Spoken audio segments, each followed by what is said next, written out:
Si Mayrasol Yan. Macompas Mula ng Rosario, Agusan del Sur. Siya po ay 40 anyos, dati pong gwardya at dati rin pong kasambahay. 3 po ang kanyang anak at siya po ay may kinakasama ho ngayon na nagtatrabaho po sa planta ng rubber. At nanonood po sa 1PH. 3 po ang anak, 7, 3 at 11 months po ang kanila pong edad. Ang sahod ni Mr. po sa kanilang lugar, minimum po yata ito, 385 pesos per day. Ito po Grabe. yung sa agricultural sector. Oo. 385 pesos per day. Nakatira po sila sa nanay niya. Okay, kung siya daw po mananalo, alamin natin kung saan niya po dadalhin o gagamitin po ang 2,000 piso galing po kay Happy Anonymous at kay Happy K. Okay. Mayrasol, maayong buntag kanimo, day. Sir, may buntag po sa inyo, hada, sir. Oh, asa may dapi, Ma'am. asa may dapita sa Agusan del Sur. Sa Wasian Rosario, sir. Oh, unsa may door nga syudad? San Francisco. Ako anak, sir, kanang medyo murag dako na siya. Murag, ma-city naman siguro na siya, sir. Oh, unsa may San Francisco. unsa may dool nga airport? Nasipit, sir, Butuan. Asa Butuan. Okay. Oh. 2 hours biyahe pa, sir. Oh, sige. Mayrasol, sa ngayon wala kang trabaho, nagbabantay ka ng mga anak mo. Yes po, sir. Oo, dati kang kasambahay saan? Cagayan de Oro, sir. Tapos dati ka ring gwardya. Yes, sir. Oh, license guard ka? Oo, sir. Dati, sir. Pero wala na, sir. Wala na po nagkuhan, sir. Saan ka naggwardya? Sa Cubao, sir. Asa dito Cubao po. sa Quezon City. Yes, sir. Oh, ba't ka taga-diyan ka ba talaga sa Agusan? Yes, sir. Taga dito, sir. O ba't ka umuwi dyan at hindi ka na naggwardya? Nung panahon, katumanggod nga panahon, sir, murag, wala pa sa una kay single pa ba? Moto nga ni uli ko, diri sa Amua. After, sir, nagkasambahay na po dayon ko. Oo. Agad ka nagpakatulong doon sa Cagayan de Oro kasi nga umuwi ka. Dahil sa umuwi ka na nag-asawa ka na? Hindi po, sir. Bali, nung nagkasambahay na po. Doon mo nakilala si mister mo. Oh, yes, sir. O, pero ilang taong ka nung gwardya ka sa Quezon City? Mga 20s pa, sir. Mga 20s. Oo, hindi mo saan ka nagbabantay dati? Anong assignment mo sa Quezon City? Diyan ata yun sa Rustan, dating Rustan ata yun, sir. Mga appliances. Okay. Pero mga 3 months lang, sir. Oo. 3 buwan ka lang talaga nagwardya? Ayaw mo ba ng trabaho Yes, ngayon? sir. Ayaw mo nang maging gwardya? Okay naman, sir, pero niuli, mangguday yung kuwato, sir. Umuwi ka kaagad. Bakit? Ay, oo, sir. Bakit? Niuli lang kuwato, sir, kay kana naging gimingaw sa ginikanan, sir, kay kato single pa manggod kuwato sa panahon. So, pabago-bago ka ng isip. Ay, yes, sir. Umuwi ka mismo sa mama mo, papa mo? Ay, yes, sir.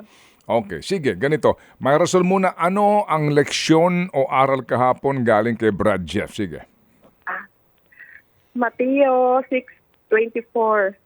Walang taong maaaring maglingkod sa dalawang Panginoon, sapagkat kamumuhian niya ang isa at mamahalin naman ang pangalawa, o kaya'y magiging tapat siya sa isa at hindi igagalang ang pangalawa.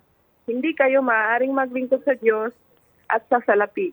Amen. Amen. Ano ang kwento rito ni Brad Jeff kahapon, Mayrasol? Para po sa akin, sir, pwede pong sa akin na lang, sir. Para sa akin, sir, isa lang ang ating paglingkuran, kundi ang ating Panginoong Diyos. At kasalanan din po ang magmahal sa salapi. Parang kapag ang minahal mo pera, yun Yes, sir. yun na ang Diyos mo, no? Oo, sir. Oo. Sige, huwag na natin habaan niya kasi baka kung saan tayo mapunta. Mayrosol. Gaano ka kadalas manood sa amin? Noong February po, sir. Oo. Kasi galing po kami Cagayan de Oro, nagbabantay ng bahay. Mm-mm. Tapos noong February, umuwi kami sa Agusan kasi po namatay yung papa ko. Mm-mm. Okay. Mm-mm. Kaya, ganun, sir. Tapos, sa Signal po ako nanonood, sir, sa 1PH. Mm-mm. So, na-discover mo yung programa namin. Yes, sir. Oo, sa bahay ka lagi. So, lagi ka nakakapanood sa 1PH? Yes, sir. Ano ba ang inyong signal dyan? Prepaid kayo? May naglo-load kayo? Yes, sir. Naglo-load. Sige. Sa So, kuya ko po kasi yun, sir. ayun TV tsaka yung signal. Yes, sir. Ngayon, nakikita na ka sa bahay ng nanay mo. Opo. Okay. Ang asawa mo, ano siya, labor dito sa factory ng rubber? Yes, sir. Magkano sweldo ulit? 385 per day, sir. Yan ba ang minimum? Yes, sir. Ang trabaho niya ba regular o casual siya o contractual? Casual lang, sir.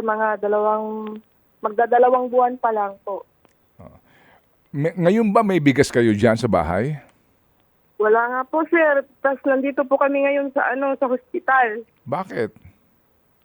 Yung baby ko po na 11 months, may ubo, sipon, saka nagsuka. Kaya yun, sir. Mhm. Pumunta na kami dito sa hospital ng Lunes. Oo. Anong ospital yan? Bunawan District, sir. Hospital.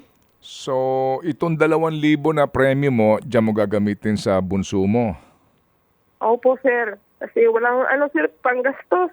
Oo. Naintindihan kita, no? Sa sitwasyon mo ngayon, siguro wala kang may baong ka ba pagkain? Wala nga po, sir. Minsan, nagugutom.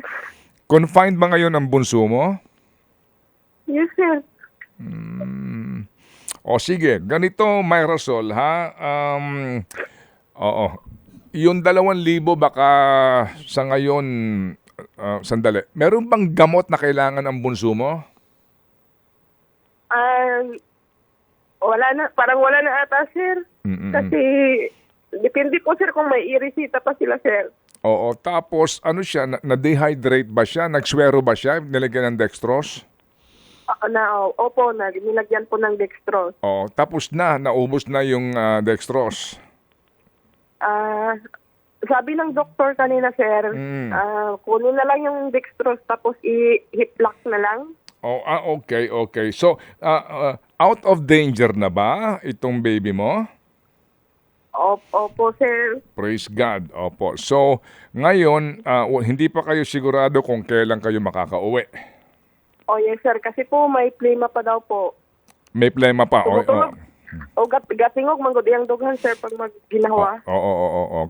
Sige, so narinig mo mismo yung paghinga ng bata. 11 months ito, no? Opo. Okay. Yes, sir. Okay, sige. Ganito, ha? Ganito. So, nakikinig sa atin si Happy Kuya, baby girl. Ang gagawin natin ganito. Papadalhan ka namin ngayon. Yes, sir. Salamat po. Mayrosol ng halagang 10,000. Salamat po. Thank you, sir. Salamat po sa mga anonymous. Salamat. Yung 5,000 galing kay Happy Kuya, nakikinig ngayon. Yung 5,000 pag-aambag-ambaga ni Happy K, Happy Ninong, ni Happy Daddy para mairaos natin to. Masigurado lang natin na lahat ng kailangan ng baby mo, gamot man yan, vitamins, lahat, gatas. Okay, para masigurado. At pagkatapos, ayusin mo na yung bigas na kailangan nyo sa bahay nyo. Sabihin mo sa mister mo, na nakausap ka namin at ito'y tulong sa iyo, naniniwala kami sa kwento mo. Sir, salamat po, sir. Bigyan mo lang kami ng mga video. Ano ba ang balak mong gawin sa bahay mo para kami kabuhayan doon?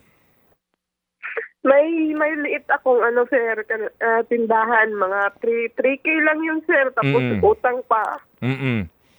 So meron kang parang sari-sari store, ganun po? Yes po, ma'am. Oo. Ano po yung mga itinitinda nyo po doon? Yung mga Yung kailangan... mga pangunahing bilihin lang po, yung sabon, kulang-kulang din po yun. O sige, ganito muna. So unahin muna natin tong baby mo. Alright, and then bilhin mo na lahat ng kailangan niya. Okay, bumili ka ng bigas, Opo. pangangailangan nyo. Kung meron ka matitira pa na magagamit doon sa iyong sari-sari store, gamitin mo. Pero padalhan mo kami ng picture, Day. Padalhan mo Yes, sir. kami ng mga video, lahat niyan. Tsaka tayo magtutuos kapag nakauwi ka na ng bahay at pag-usapan natin Opo, yung maaari sir. mong kabuhayan. Okay? Opo, sir. Salamat, sir. Salamat kayo, sir. Salamat kayo. Oo. Salamat kayo sa mga anonymous. Salamat po. Oo, sige. So ngayon, ito muna ha, 10,000 muna, pero relax ka lang dyan, unahin mo yung iyong pinoproblema ngayon, mairaos natin yan, muli kaming tatawag sa iyo pag nakuha namin ng mga patunay at ngayon, huwag ka sa amin magpasalamat may rasol ha, hindi sa amin Yes, sir, galing po, ito. Sa mga nakikinig ngayon at nakikiramay sa iyo sa iyong sitwasyon, pasalamat ka sa kanilang lahat. Maraming salamat po sa mga tumulong po sa akin, sa mga anonymous. Salamat po. Kayo po ang daan po. Kayo po ang kasagutan sa mga dasal ko po. God bless na lang po sa inyong lahat. Salamat po. Salamat din po sa inyo, Sir Ted. Kamo ang gigamit sa Ginoo, Sir Ted, nga matabangan mi. Salamat po. May rason, salamat din sa iyong inspirasyon ha, na ibinigay sa amin today at ako'y naluluha din dito dahil naintindihan ko ang hirap ng buhay ninyo. Okay. Salamat po. Sige, so may rasol, abangan mo yung tawag kagad ng aming staff dito and God bless you and to God be all the glory indeed. Thank you. Salamat. Amen. Sige po. Salamat po, Opo. sir. Salamat Opo. po. Ted Filon at DJ Chacha. Ngayon, nasa Radyo 5, 92.3 News FM. Monday to Friday, 6 to 10 a.m.